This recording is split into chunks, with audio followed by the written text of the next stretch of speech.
Lesson 10. Accurate Thought. You can do it if you believe you can. Accurate thoughts involve two fundamentals which all who indulge in it must observe. First, to think accurately, you must separate facts from mere information. There is much information available to you that is not based upon facts.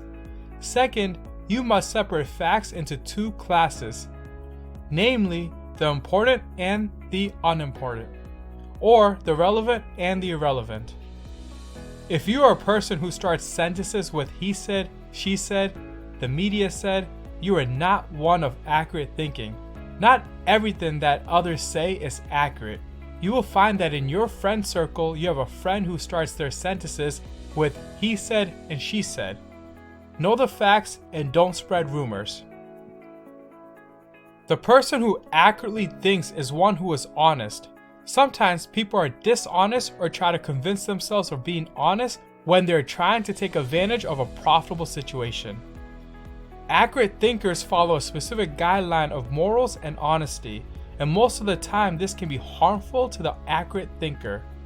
There's a certain amount of temporary penalty attached to accurate thinking. There's no denying this fact, but while this is true, it is also true that the compensating reward in the aggregate is so overwhelmingly greater that you will gladly pay this penalty. It is essential not to slander others, belittle your competitors or your enemies. This is fatal to accurate thinking. As an accurate thinker, it is both your privilege and your duty to avail yourself to facts.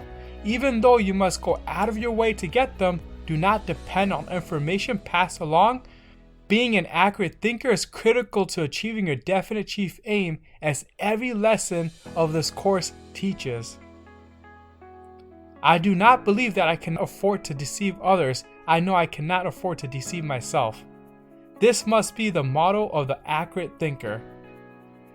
Let's discuss the 5 evolutionary steps through thinking man which we believe has traveled. The first is mineral period, where life is at its lowest form, lying motionless and inert, with no power to move. The second comes in vegetable period. Life is more active here, but still unable to move, fixed to its roots. The third is the animal period.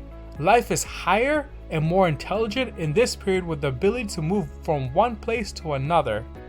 The fourth comes the humans, or thinking man period, where we are the highest known form. We can think, and thought is the highest form of energy. In the realm of thought, no man knows limitations. We can send our thoughts to the star with the quickness of a flash of lightning. Now comes the spiritual period. In this plane, the lower forms of life described previously mentioned 4 periods converge and become infinitude in nature. At this point, a thinking man has expanded and grown until he has projected thinking ability to infinite intelligence.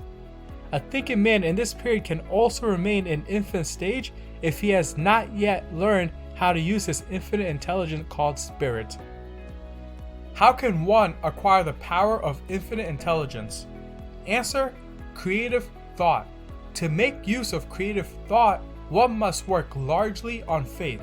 To show how you can simply access this goes back to lesson 1, using auto-suggestion. Auto-suggestion is suggestion that you make to yourself. When you make a suggestion to yourself repeatedly, it goes into your subconscious mind, and your subconscious mind is a link to the thinking mind and infinite intelligence. So in other words, your subconscious mind is a medium link to infinite intelligence, and you auto-suggest to your mind to acquire this creative thought. Example: reflect on how you have ever been in a difficult situation and you kept asking yourself for a solution. Shortly, these ideas came which helped alleviate the difficult situation. You auto-suggested into your subconscious mind where it searched for that creative thought. The subconscious mind accepts all suggestions that reach it, whether they are destructive or constructive, and whether they come from outside or from your own conscious mind. You can see how important it is that you feed your mind positively. You surround yourself with individuals who have a bad influence. It can destroy your mind if you don't control it. versus surrounding yourself with successful people, it improves your mind to become like them. There is a reason why your parents have told you to be around good people, to avoid sins and swears and negative entertainment, as all this negative food can be poisonous to your mind. Do not rely upon the performance of miracles for the attainment of the object of your definite chief aim. Rely upon the power of infinite intelligence to guide you. Through natural channels and with the aid of natural laws for its attainment, do not expect infinite intelligence to bring to you the object of your definite chief aim. Instead, expect infinite intelligence to direct you toward that object. This lesson covers 4 major factors, being autosuggestion, subconscious mind, creative thought, and infinite intelligence. You control 3 of these, and with due time, they will converge into the 4th, infinite intelligence. Remember that your real wealth can be measured not by what you have, but by what you are. Autosuggestion is a powerful weapon with which one may rise to heights of great achievement. Most people who are ill suffer from hypochondriacal conditions, imaginary diseases. People allow fear to cause them to get ill. An example of a woman who was breathing heavy and thought that she might die. The doctor had said the same and lost hope due to the patient's reactions. She had called for a minister to come and look after the 2 children she had.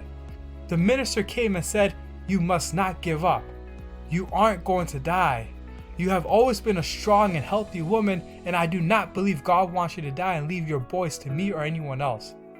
I will come again after the church service, and I will then find you much better."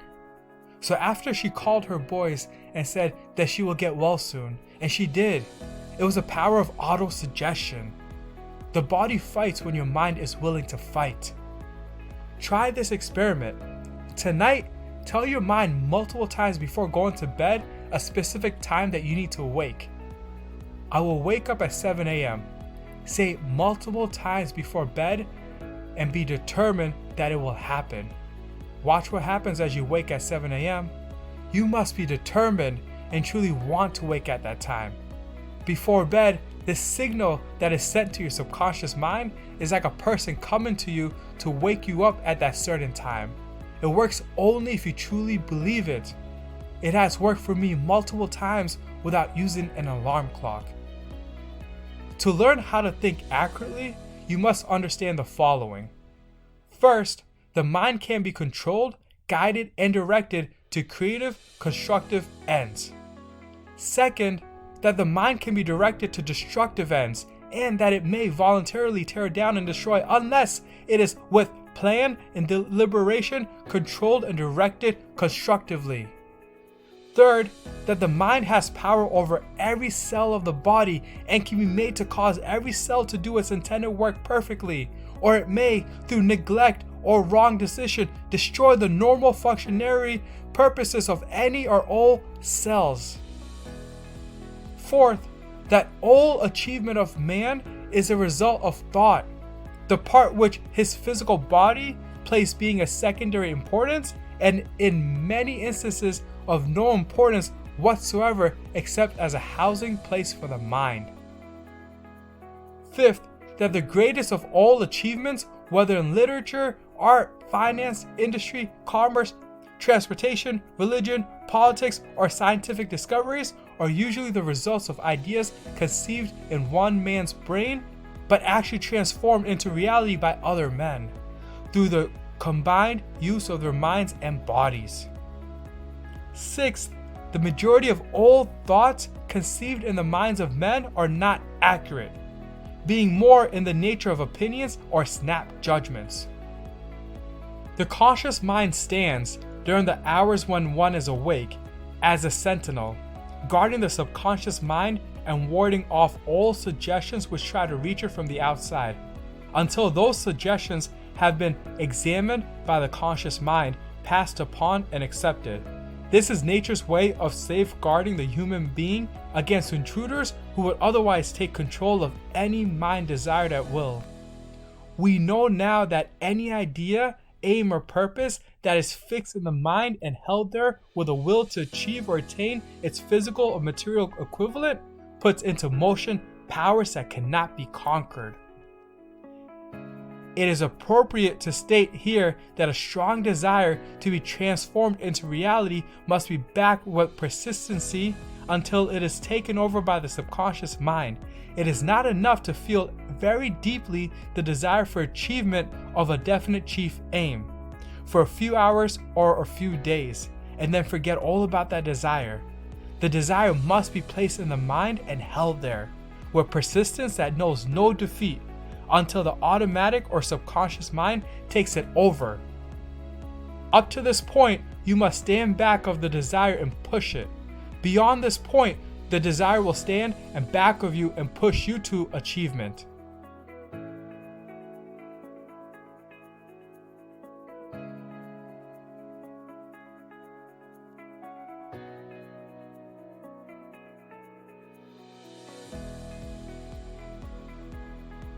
The power to think as you wish to think is the only power over which you have absolute control. Thoughts are things.